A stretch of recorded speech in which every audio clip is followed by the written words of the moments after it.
చాలామందిని చూస్తుంటారు, అబ్జర్వ్ చేస్తుంటారు, ఎందుకంటే మీరు ఫ్రెండ్స్తో ప్రిపేర్ అయ్యారు, కొంత అనుభవాలు కూడా ఉన్నాయి కాబట్టి. ఫెయిల్ అయ్యే వ్యక్తులు ఎలాంటి కారణాలతో ఎక్కువ మంది ఫెయిల్ అవుతున్నారంటారు? సీరియస్గా ప్రిపేర్ అవుతూ కూడా ఫెయిల్ అవుతున్నారు కొంతమంది. వాళ్ళు ఏ కారణాల వల్ల? Basically most of the times నేను చూసింది ఏంటంటే అండి, they waste lot of time on things like okay topic మీద చాలా టైం వేస్ట్ చేస్తూ ఉంటారు. లైక్ ఒకే టాపిక్ మీద 10-15 పుస్తకాలు చదువుతూ ఉంటారు. It's not required. ఒక టాపిక్ మీద మీరు కొంతవరకు చదువుకుని ఒక decent level of knowledge gain చేస్తే చాలు. మీరు ఏ టాపిక్ మీద పిహెచ్డీ చేయట్లేదు ఇక్కడ. ఎందుకంటే time is very crucial here. ఆ టైం మీరు ఒక దాని మీద ఎక్కువ టైం వేస్ట్ చేయడం కంటే ఎక్కువ వాటి మీద టైం పెట్టుకోవటం, ఒక decent level of knowledge gain చేసుకుని అది వదిలేయటం. ఎందుకంటే మీరు చెప్పినప్పుడల్లా పక్కన వాళ్ళు ఇంకో కొత్త పాయింట్ చెప్తారు, ఇది ఎక్కడ చదివామంటే ఇంకో పుస్తకం మీరు చెప్తారు, మళ్ళీ ఆ పుస్తకం కానీ అదంతా చదవాలంటే 90% of the book is the repetition of the previous book. 10% of the ideas different ఉండొచ్చు. దానికోసం you can't go on reading new books again and again. ఉన్నవి లైక్ సిలబస్ కంప్లీట్ చేయలేరు కూడా. అది focus on the syllabus. You have 1 or 2 good books ప్రతి టాపిక్కి and cover them and then revise. And కొంతమంది ఏంటంటే దే హ్యావ్ జెన్యూన్ ట్రబుల్స్ అనమాట, answer రైటింగ్లో ట్రబుల్ ఉంది. బట్ ఏంటంటే అంతా ఇది అయిపోయాక ఇది స్టార్ట్ చేద్దాం, ప్రిలిమ్స్ తర్వాత మెయిన్స్ తర్వాత మెయిన్స్ ప్రిపరేషన్ స్టార్ట్ చేసిన తర్వాత ఒక 6 నెలలు కొంచెం సిలబస్ కవర్ చేసిన తర్వాత ఆన్సర్ రైటింగ్ ప్రాక్టీస్ చేద్దాం, ఎందుకంటే ఇప్పుడు ఆన్సర్ రాసిన నాకేం తెలీదు, అలా దే కీప్ డిలే అనమాట. నాకు తెలిసిన వాళ్ళకి చాలామంది ఆన్సర్ రైటింగ్లో దే హ్యాడ్ ఇష్యూస్. అంటే వాళ్ళకి నాలెడ్జ్ ఉంది బట్ అది పేపర్ మీద పెట్టలేకపోతున్నారు. వాళ్ళ ఆన్సర్ రైటింగ్, నాకు తెలిసిన వాళ్ళు 2-3కి ఆన్సర్ రైటింగ్ ప్రాక్టీస్ చేయండి అంటే ప్రస్తుతం ఇప్పుడు నేను రాసిన నాకు అంత తెలియదు, ఒక 6 months ప్రిపేర్ అయ్యి ఆన్సర్స్ రాయటం స్టార్ట్ చేస్తుంటారు. బట్ ఆ 6 months ప్రిపేర్ అయిన తర్వాత మీకు actual your issue is not knowledge, అది గెయిన్ చేసుకున్నాక your issue is answer writing. Answer writing ఎక్కువ టైం ఇవ్వకుండా ఇంకో 6 months వెనక్కి జరిగితే ఈ స్కిల్ ఇంప్రూవ్ చేసుకోవడం అనేది కొంచెం కష్టం. And basically writing is a skill which requires time. మీరు రైటింగ్ ఆన్సర్స్ రాయటం స్కిల్ ఇంప్రూవ్ అవ్వాలంటే కొంచెం టైం పడుతుంది.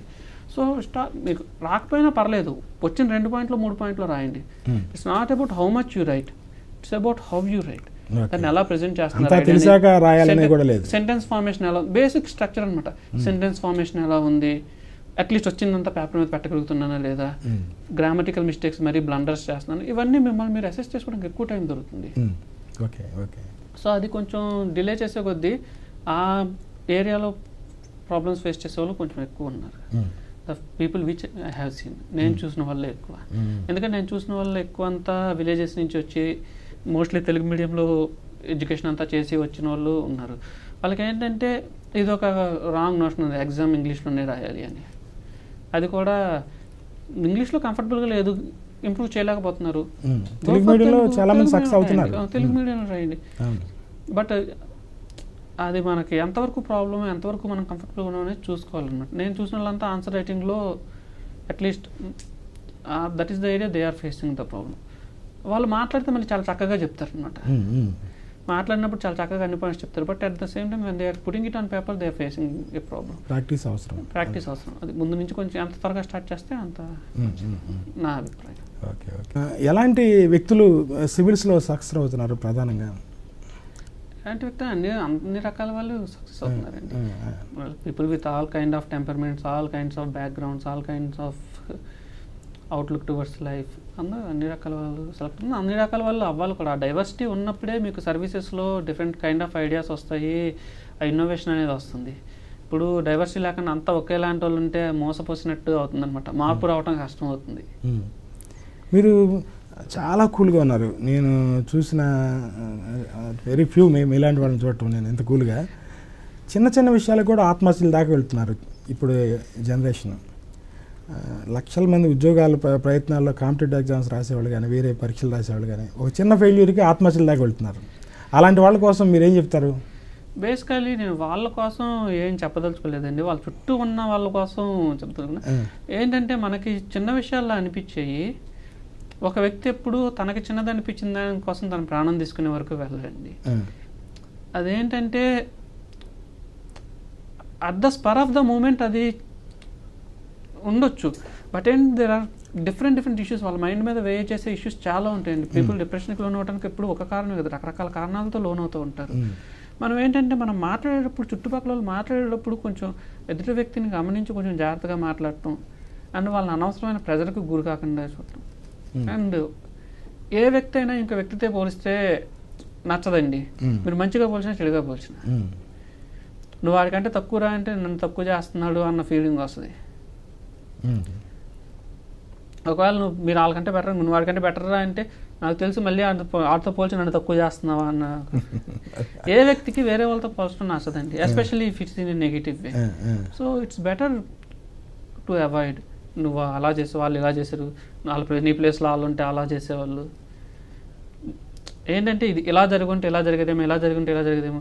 There are lot of possibilities.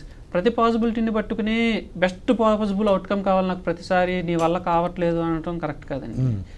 ఎందుకంటే ఇట్స్ నాట్ పాసిబుల్. అన్నీ అనుకున్నట్టు జరిగి అన్నీ లైక్ ఏ వ్యక్తి అయినా ఏ పని చేసినప్పుడు దానిలో సక్సెస్ ఆర్ ఫెయిల్యూర్ అనేది depends on a lot of factors.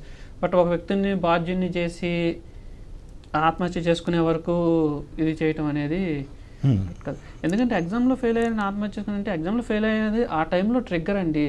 But దానికి ఇంకా ప్రాబ్లమ్స్ ఉండొచ్చు. ఎగ్జామ్లో ఫెయిల్ అయితే చుట్టుపక్కల వాళ్ళు అవహేళన చేస్తారు, లేకపోతే ఎగ్జామ్లో ఫెయిల్ అయితే నాకు ఉద్యోగం లేకపోతే కుటుంబం గడవటం కష్టమవుతుంది, ఇంట్లో ఆర్థిక ఇబ్బందులు ఉన్నాయి, లేకపోతే ఆరోగ్యానికి సంబంధించిన ఇబ్బందులు ఉన్నాయి, లేకపోతే సింపుల్ రీజన్ నా గర్ల్ ఫ్రెండ్ నన్ను కాదని వేరే వాళ్ళని పెళ్లి చేసుకున్నాను. రకరకాల రీజన్స్ ఉంటాయి. వాళ్ళు ఏంటంటే ఆ ఎగ్జామ్ మీద ఎగ్జామ్ సక్సెస్ అవడానికి వాళ్ళకి కెరీర్ కంటే కూడా దేర్ ఆర్ 100 డిఫరెంట్ రీజన్స్ అనమాట. అన్నప్పుడు మనం పక్కన వెళ్ళి ఇంక రాలేదు అయిపోయింది ఇంకేం చేస్తావు రేపటి నుంచి నీ జీవితం అంధకారం అన్నట్టు కాకుండా show them the alternatives they have. Give them the Gandhi example. చెప్పాను కదా, గాంధీ సౌత్ ఆఫ్రికా వెళ్ళడం ఒక లాయర్కి ఉద్యోగం చేసుకోవడానికి వెళ్ళలేదు, ఒక నాయకుడు అవుదామని వెళ్ళలేదు. బట్ తిరిగి వచ్చినప్పటికి నాయకుడు అవ్వాలి. పరిస్థితులు ఎప్పుడు ఎవరిని ఏం చేస్తాయో తెలియదు, ఉద్యోగం కోసం వెళ్ళారు గాంధీ. అదే అలాగే పరిస్థితులు అప్పటి వరకు కింద ఇందులో సక్సెస్ అవ్వలేదు, ఇందులో సక్సెస్ అవ్వలేదు, ఇందులో సక్సెస్ అవ్వలేదు అనుకున్న వాళ్ళు at a latter part of life they became tremendously successful. ఈ సొసైటీ ఏదైతే సక్సెస్ అని డిఫైన్ చేస్తుందో ఆ డెఫినేషన్లో ట్రెమెండస్లీ సక్సెస్ఫుల్ అయిన వాళ్ళు, చిన్నప్పుడు స్కూల్లో మార్కులు రాలేదు, స్కూల్లో లాస్ట్ ర్యాంకులు వచ్చినాయి తన్నులు తిన్నోళ్ళు, they might be doing much better jobs than their class toppers. అలాంటి వాళ్ళు మీకు ఏమైనా తారసపడ్డారా? మా స్కూల్ ఫ్రెండ్స్ అంతా చాలామంది స్కూల్లో ఉన్నప్పుడు వీళ్ళు సరిగ్గా చదవట్లేదు, ఫ్యూచర్ ఏమవుతుంది, they are all very well settled అండి. నా ఎక్స్పీరియన్స్లో చాలామంది అసలు ఏం చదవట్లేదు, ఏమీ రాదు, within no time they learn things. Basically ఏంటంటే ఇది వచ్చినప్పుడు ఆ క్రంచ్ ఆఫ్ ద మూమెంట్లో టిప్పింగ్ పాయింట్కి వచ్చినప్పుడు జనాలు నేర్చుకుంటారండి. బట్ ఏంటంటే ఆ టైంలో వాళ్ళకి సపోర్ట్ కావాలి. అలా కాకుండా చివరి ఉన్న వాళ్ళకి మనం సపోర్ట్ ఇవ్వకుండా ఇంకొంచెం ముందుకు దోస్తే పడిపోతారు. ఓకే ఓకే, అంటే వాళ్ళ బలహీనత కాదు, చుట్టూ ఉన్న వాళ్ళ తప్పు కూడా ఉందంటారు ఇక్కడ. చుట్టూ బలహీనత కాదు అని కదండి, డెఫినెట్గా బలహీనతే. బలహీన క్షణంలోనే అలాంటివి చేస్తాం. బలహీన క్షణంలోనే ఒక మనిషి తన ప్రాణాన్ని తను తీసుకోవాలని ఎప్పుడు అనుకుంటాడండి? ఇంకా ఏమీ చేయలేని పరిస్థితులు, నా చేతుల్లో ఏమీ లేదు, నేను నిస్సహాయిని అనుకున్నప్పుడు. అంతేగాని ఏదైనా మార్చగలే బలం నాకుంది, ఇంత బలం నాకుంది అనుకున్నా మార్చడానికి ప్రయత్నిస్తా. నిస్సహాయిని, పూర్తిగా బలహీనుని అనే ఒక ఇది వచ్చినప్పుడే they go for that extreme step. Okay okay okay. But even otherwise ఆత్మహత్యలు చేసుకుంటే అదే అని కాకుండా ఒక మనిషితో మాట్లాడేటప్పుడు అవహేళన చేస్తున్నట్టుగా కాకుండా ఒక మంచి టోన్తో, ఒక రెస్పెక్ట్ఫుల్ టోన్తో, making them feel important, making them they are as worth as others. అలా కాకుండా వాళ్ళకి ర్యాంక్ వచ్చింది నువ్వు ఎందుకు పనికి, వాళ్ళేమో గారు సార్ సార్ మీరు మీరు గారు గారు అని, నువ్వు ఒరే అని వేళ్ళంట. You treat people with basic dignity. At least it will make them feel good. Okay, okay. ఎందుకంటే మనకి ఏ వ్యక్తికి ప్రాబ్లం ఉంది, ఏ వ్యక్తికి ప్రాబ్లం లేదు, who is going through what అనేది మనకు తెలియదండి. వీళ్ళు బాధపడుతున్నాడు కాబట్టి నేను మంచిగా సానుభూతిగా మాట్లాడుతున్నాను, వీళ్ళు ఆనందంగా ఉన్నాడు కాబట్టి నేను 4 జోకులు వేస్తాను అనుకోవటం. నవ్వుతా ఉన్న వాళ్ళంతా ఆనందంగా ఉన్నారని కాదు, సీరియస్గా కూర్చున్న వాళ్ళంతా బాధపడుతున్నారని కాదు. సో అది మనకు తెలియనప్పుడు ఏం చేస్తాం, ప్రతి మనిషితోనూ మంచిగా ఉంటాం.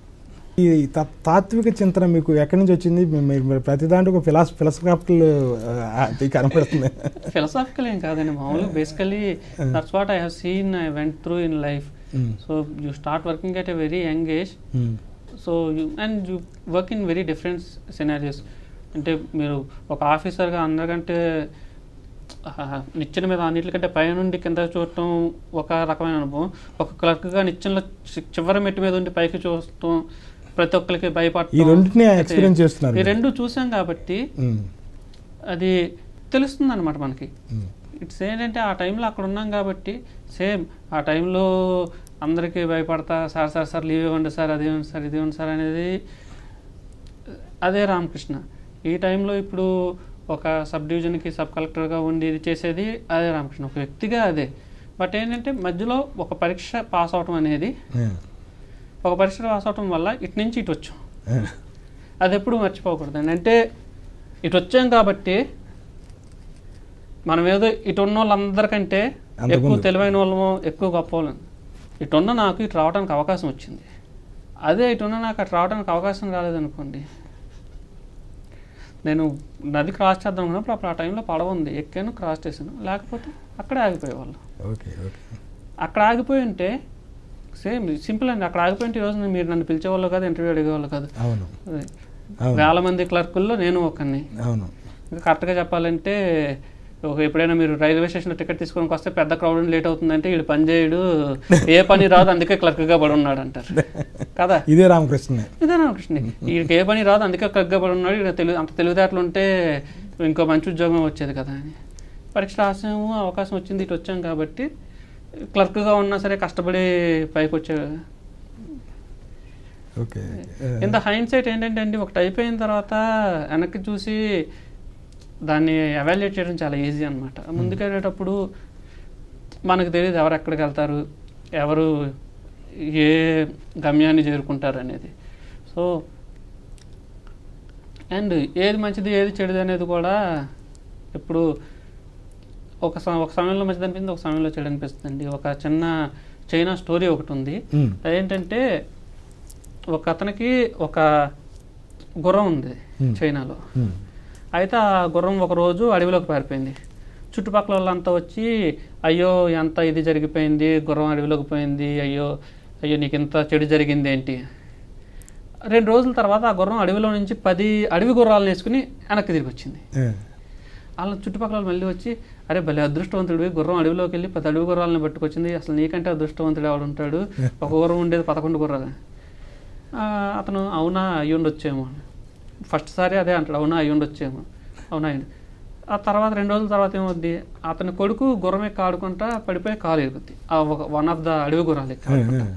అప్పుడు మళ్ళీ చుట్టుపక్కల వాళ్ళంతా వస్తారు, అయ్యో కొడుకు పడిపోయి కాలు ఇరిగిపోయింది, ఎంత దురదృష్టవంతుడు. అవునా అయ్యి ఉండొచ్చు. ఆ 2 రోజుల తర్వాత ఏమవుతుంది, యుద్ధం వస్తుంది. రాజు అందరినీ who ever is able bodied, అన్ని అవయవాలు సరిగ్గా ఉన్న వాళ్ళందరినీ యుద్ధానికి తీసుకెళ్తాడు. వీళ్ళు కూడా కాలేజీకి పోయి యుద్ధానికి తీసుకెళ్తారు. చుట్టుపక్కల వాళ్ళంతా వచ్చి నువ్వు ఎంత అదృష్టవంతుడు, మా పిల్లలందరినీ యుద్ధానికి తీసుకెళ్ళిపోయారు, వాళ్ళు తిరిగి వస్తారు రా తెలియదు, నీ కొడుకు మాత్రం నీ దగ్గర ఉన్నాడు, నువ్వు అదృష్టవంతుడు. మళ్ళీ అవునా ఏమో అంటాడు. అదేంటంటే చూడండి, ప్రతి ఇన్సిడెంట్ ఆ ఇన్సిడెంట్ జరిగిన రోజున చెడు అనిపించింది, 2 రోజులు చెడు అనిపించింది, 2 రోజుల తర్వాత మంచి అనిపించింది, ఆ రోజు చెడు అనిపించింది, ఆ రోజు మంచి అనిపించింది, 2 రోజుల తర్వాత చెడు అనిపించింది. ఏంటంటే ఆ ఇన్సిడెంట్స్ అన్ని జరుగుతాయి. అంటే ఆ దృష్టికోణం ఒకటేనంటారా ప్రతి విషయంలోనూ? మనం చూసే దృష్టికోణం అంతే, మనం చూసే దృష్టికోణం అండి. అంటే ఒకసారి మనం అనుకున్నవి జరగవు, కానీ అది జరగలేదని దాని గురించి బాధపడుతూ కూర్చుంటే జరగాల్సినవి ఆగిపోతాయి. దానికంటే ఓకే ఒకసారి బాగా బాధ కలిగిద్దండి, కూర్చోండి బాధపడండి, ఏడుపు వస్తే ఏడవండి, అయిపోయింది, మొహం కడుక్కున్న తర్వాత ఏం చేయాలో ఆలోచించండి. ఆడవకుండా ఎప్పుడు పాజిటివ్, మనిషి అన్నోడికి ఎప్పుడు పాజిటివ్గా ఉండటం అవ్వదండి. జీవితంలో ఏదో దెబ్బలు తగులుతూ ఉంటాయి, కానీ అక్కడ ఒక దెబ్బ తగిలింది కదా అని ఆగిపోకూడదు. ముందుకంటే ముందుకే కాదు, మనకు నచ్చింది ఏదో చేసుకుంటే వెళ్ళాలి. We still have a life to live, make it as happy as possible. ఎంత ఆనందంగా బతకగలిగితే అంత ఆనందంగా బతకండి. అది ఒక ఎదురు దెబ్బ తగలగానే ఇంకా జీవితం అంతా బాధే ఉంటుందా అంటే ఉండదు, ఎవరికీ ఉండదు అలా. అలాగే ఒక సక్సెస్ రాగానే జీవితం అంతా ఆనందమే ఉంటుందా అంటే అది ఉండదు. ఇట్స్ ఏ మిక్స్ అన్నమాట. సో నథింగ్ ఈజ్ లైక్ అన్నీ మనం అనుకున్నట్టు జరగవు, అన్నీ మనకి ఎగనెస్ట్గానే జరగవు. It's a mixed bag. అందుకే మనకు అనుకున్నట్టు జరిగినప్పుడు అన్నీ ఇలాగే ఉంటాయి, ఇంకా మనకంటే బలవంతులు లేడని అనుకోవటంలోనూ మీనింగ్ లేదు. అదే ఎదురు జరిగినప్పుడు ఇంకంతే నా పని అయిపోయింది, ఐఎమ్ ఫినిష్డ్ అనుకోవటంలోనూ మీనింగ్ లేదు. ఇప్పుడు ఒక బుకింగ్ క్లర్క్ రామకృష్ణ కలెక్టర్ కాబోయే రామకృష్ణ అయ్యారు, అలా స్టార్ ఇమేజ్ సొంతం చేసుకున్నారు మీరు. ఆ స్థాయికి రావాలనుకునే వాళ్ళకి మీరు ఏం చేయాలంటారు? వాళ్ళు స్టార్ ఇమేజ్ ఏం లేదండి, చెప్పాను కదా, అవకాశాలు కలిసి వచ్చినాయి. I was the right time at the right time, I was in the right places. అవకాశాలు కలిసి వచ్చినాయి. కొంచెం నాకున్న జ్ఞాపక శక్తి కానివ్వండి, విశ్లేషణాత్మక శక్తి కానివ్వండి, అది హెల్ప్ అయింది. సో ఇది వాళ్ళకి ఏంటంటే బేసికల్లీ మీరు ఎవరైనా చెప్పాను కదండి, ఏ గమ్యంకి వెళ్తున్నారు, ఎందుకు వెళ్దాం అనుకుంటున్నారు, first be clear on that. Second thing, మనకున్న బలాలు బలహీనతలు ఏంటి, ఆ గమ్యం చేరుకోవాలంటే నా దగ్గర ఉన్న బలం ఏంటి, అలాగే నేను కవర్ చేసుకోవాల్సిన బలహీనతలు ఏంటి. సపోజ్ ఇక్కడి నుంచి ఏదో దూర ప్రయాణం వెళ్తున్నారండి, నా దగ్గర ఒక వెహికల్ ఉంది, బలం, వెహికల్ మీద వెళ్ళిపోవచ్చు ఫాస్ట్గా, 2 వీలర్ ఉంది. But at the same time నాకు వేసుకోవడానికి చలికోట ఏం లేదు, స్వెటర్ ఏం లేదు, చలికాలం, బలహీనత.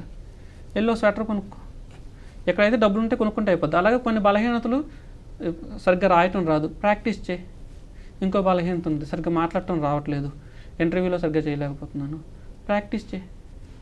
ఓకే. సో బలాలు ఏంటి, బలహీనతలు ఏంటి, ఆ బలాలను ఎలా యూజ్ చేసుకోవాలి, బలహీనతలను ఎలా కవర్ చేసుకోవాలి. అన్నీ కవర్ చేయటం అవ్వదు, బట్ సాధ్యమైనంత వరకు ఆ బలహీనతలను కవర్ చేసుకుంటే, అదేంటంటే మనకు మనం నిజాయితీగా ఎవాల్యుయేట్ చేసుకుని, ఏదో ఇంట్లో అమ్మా నాన్నకి చెప్పడానికో ఫ్రెండ్స్కి చెప్పడానికో నేను ఇందులో ఇద్దరా, ఇందులో అదిరా, ఇందులో తోపునరా అని చెప్పడం కాకుండా, మనకు తెలుసు మనం ఎందులో తోపులు ఎందులో కాదు అనేది. అట్లీస్ట్ మనం తెలిసినప్పుడు కరెక్ట్గా మనం దాన్ని అనలైజ్ చేసుకుని మనతో మనం నిజాయితీగా ఉంటాం ముందుకెళ్తే ఏది అంత కష్టం కాదండి. ఓకే.